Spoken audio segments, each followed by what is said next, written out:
Hi, good evening, everyone. I just want to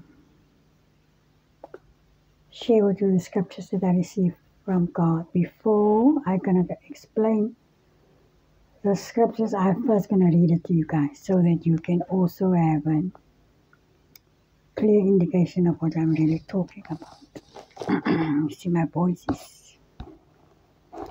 completely gone. I tried to make this video now for quite some time, but I'm gonna start today. So I was reading the book of Job 1, verse 21 and 22. But before I'm going to read that scripture, oh no, I'm not going to explain. I'm going to explain afterwards. So I'm first going to read the scriptures in the book of Job 1 verse 21 and 22. And he said, naked I come from my mother's womb, and naked I return there. God has given and God has taken away. Blessed be the name of the Most High.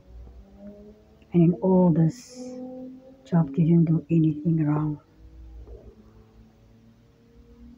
And all this Job didn't do anything wrong. When I was reading the part of naked did I come out of my mother's womb, I received this part like alone did I come into this world, and alone I will go out of this world. So the second scripture, I got these three scriptures on the same time, on the same day.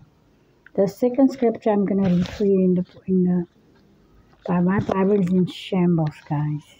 My Bible is so broken. Okay.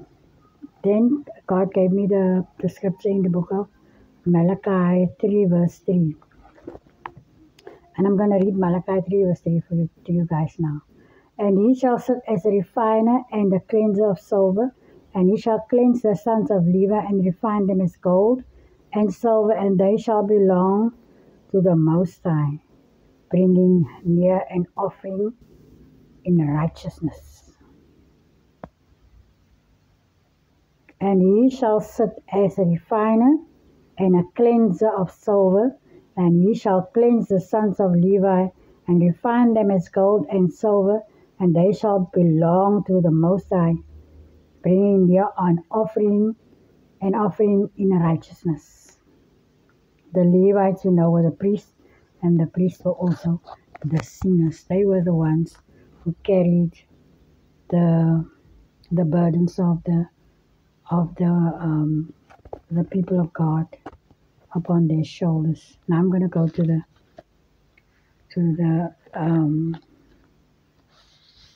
Romans, the book of Romans 4.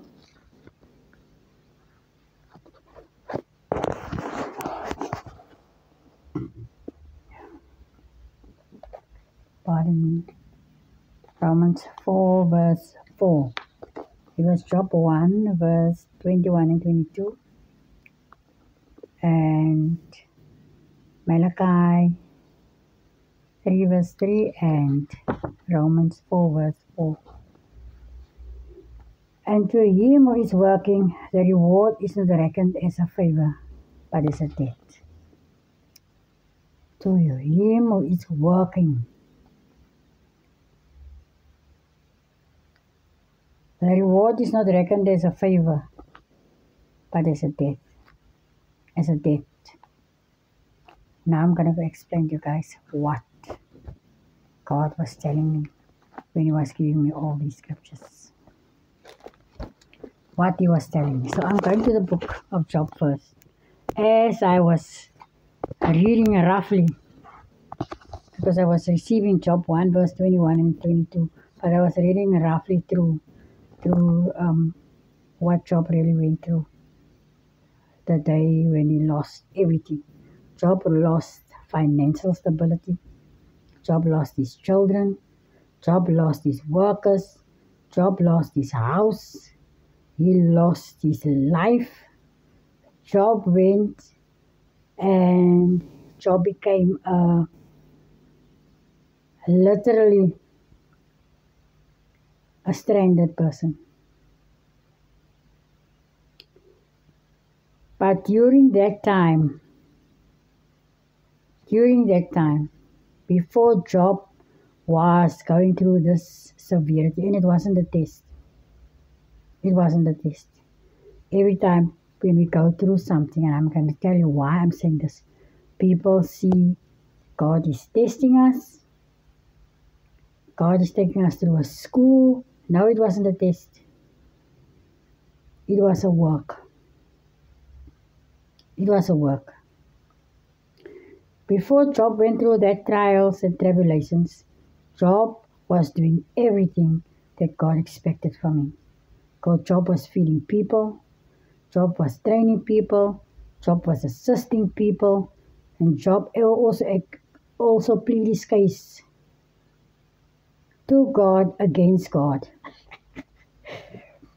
He was pleading his case to God against God because he wanted to know why he did everything right according to the instructions God gave to us, to feed the hungry, to clothe the naked, and to assist in any way and means. One should assist, and Job was the tree that was bearing the fruit that fits the criteria God wants to see in his children. A tree get recognized by its fruit. And Job was bringing all that fruit that was expected from him by God. So this is the trials and tribulations all of us going through. We see it as trials and tribulations, but God sees it as labor. We are hard workers.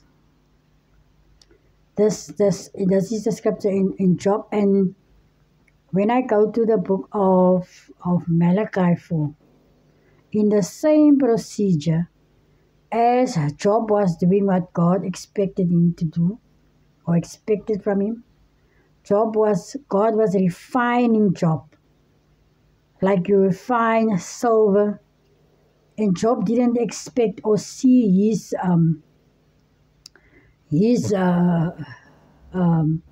the things that he was doing for people as that God is going to reward him for it. He see this. That is what God expected from us. That when we see somebody in need, it is our obligation when we are capable of doing the right thing. If we are capable of doing the right thing, it is expected from us to do the right thing. That is our job. Look at people, and that is what God sees in Job.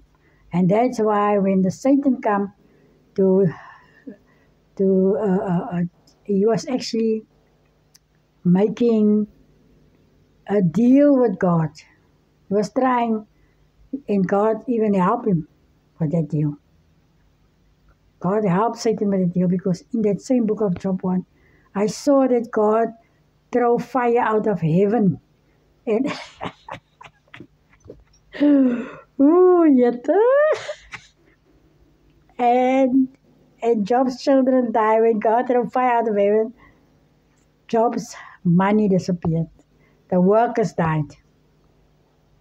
That's where God take the financial stability away from Job. He helped the devil. That is why Jesus said, believe in me the way I believed in you, and you will bear fruit. God trusted us 200%. He trusted us.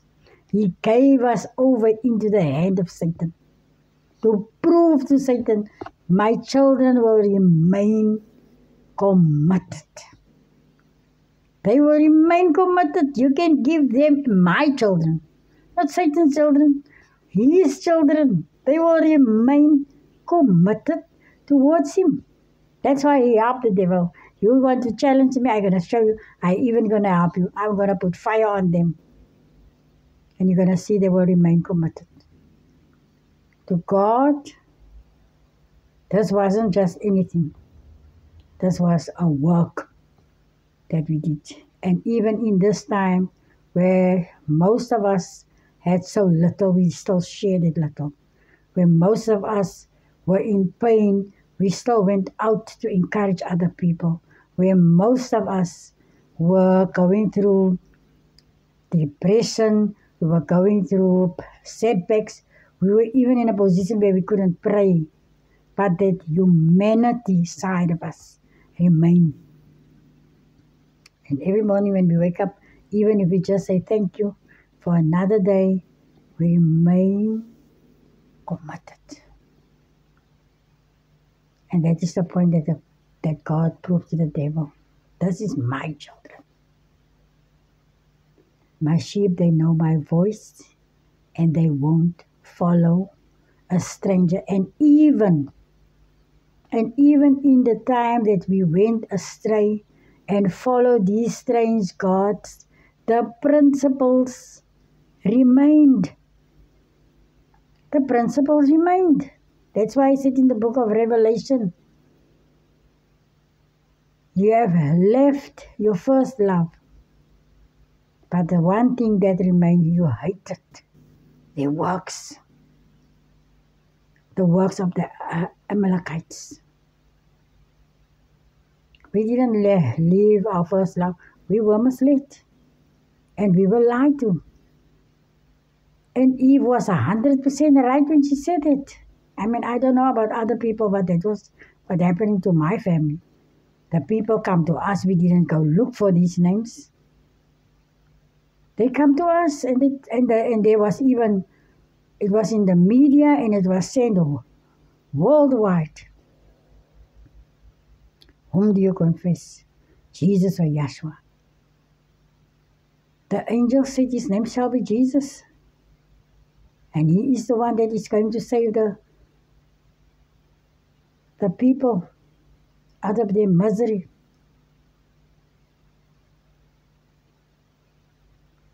We were misled. The woman was 100% right. The whole world is now misled. Not just the woman. The woman, the man, the children, everybody.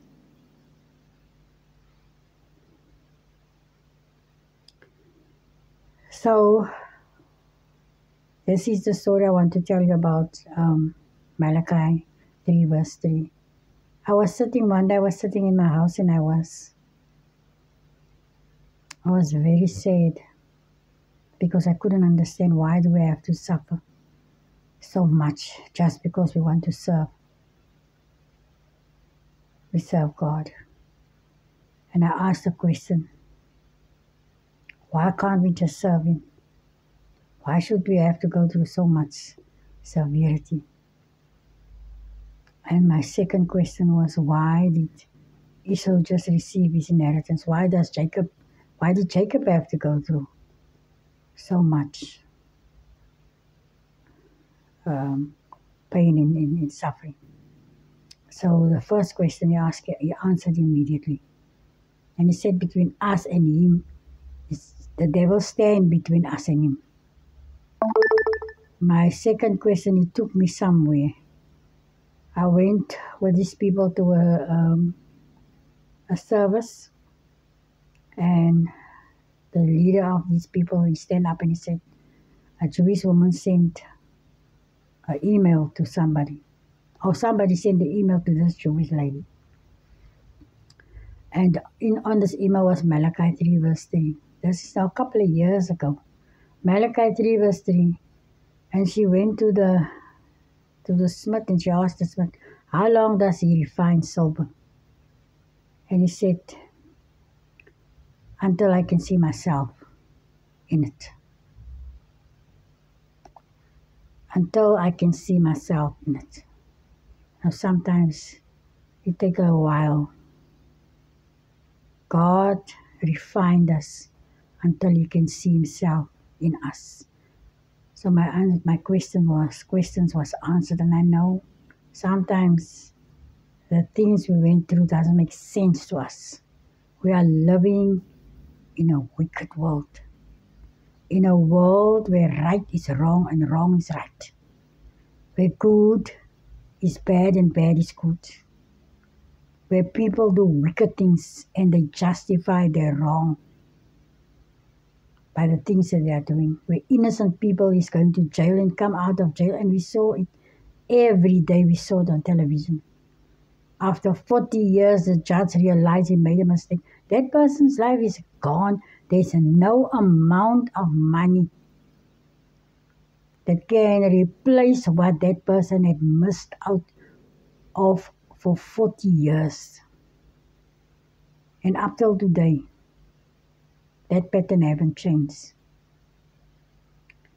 God trusted us and He put us in this wicked world, and He trusted us as His children to stand out. To stand out. So that the world can desire to become like His children. By doing the right thing. By listening to God's voice and by studying God's word. Build a relationship with Him. Because the word of God is speaking for the oppressed and against the oppressor. He's speaking for the poor and against the rich. He's speaking for His children, and He's speaking against those who harm His children. And then I come to Romans 4 verse 4. Like I said, God didn't see what we went through as tests, as a learning curve or anything. He had to mold us this way so that we can be able to resist the temptation of this world. So to Him, it was a labor, and He's in debt. He had to reward us. And He will reward us. He will reward us. I can tell you, I, just like many other people, we all have stories about how God has saved us on many occasions. And He put us here to do responsible things, to learn, to make mistakes and learn from our mistakes, and know that if we did something wrong, there's consequences. But you also know what the devil is capable of.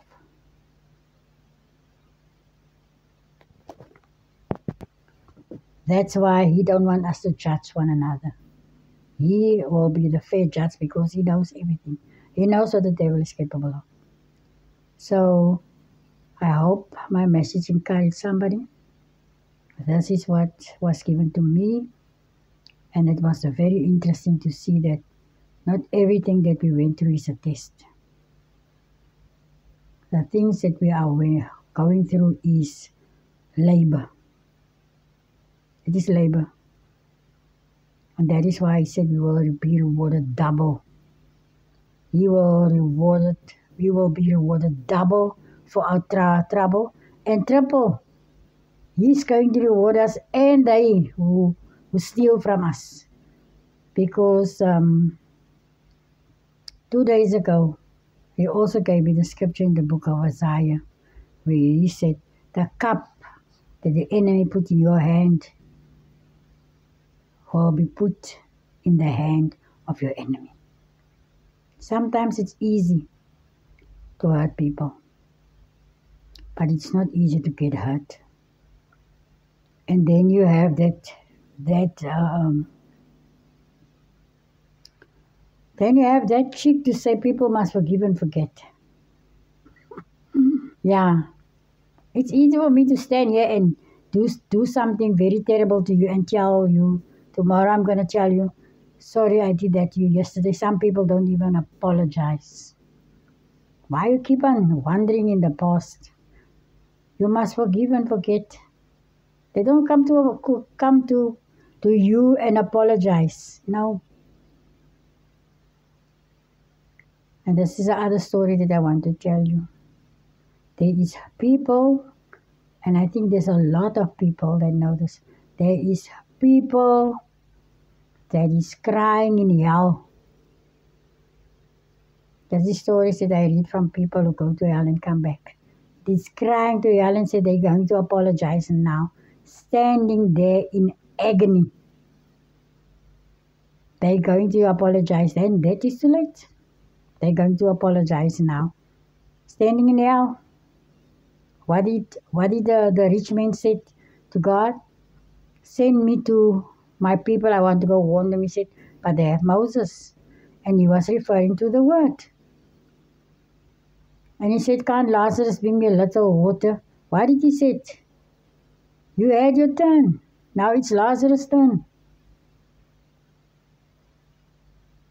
Go, the scripture said, take your baggage, put it there by the altar, and make peace with your brother. Do the right thing. Don't expect people to forgive you, but you didn't ask for forgiveness. People can only forgive you if you ask for forgiveness. Only the people who hate you is going to forgive you because they know what that forgiveness is going to do to you. It's going to add firing and burning coals upon your head, which means your suffering is going to be more severe than ever. Go to your brother and your sister if you've done something wrong. Not if you didn't do anything wrong. If you've done something wrong, if you did something wrong, go to them. And you know you did something wrong, go ask for forgiveness. I was praying the other day and I said, God, I don't know. Forgive me for the things that I did willingly and unwillingly. Even in the word, sometimes we speak the word and accidentally, not knowingly, unknowingly, you deliver a message unclearly. But there is a time that God makes that message clear to you. Then the person, or maybe some people, misinterpret the word. Or sometimes people give a word and they don't explain. But this is an explanation that was given to me. And to me, this is quite clear. This was quite clear. I haven't even seen it in this way until it was given to me now. See, many times you read the scripture and you read the scripture. But that is not the point. The scripture will be revealed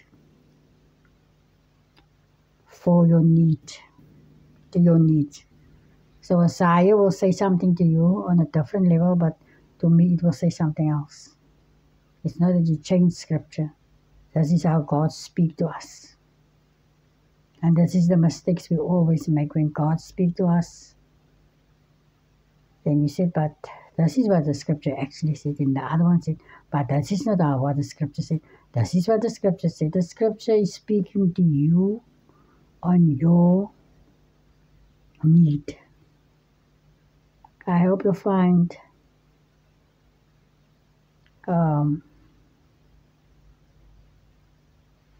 something out of the scripture. You must have a blessed day.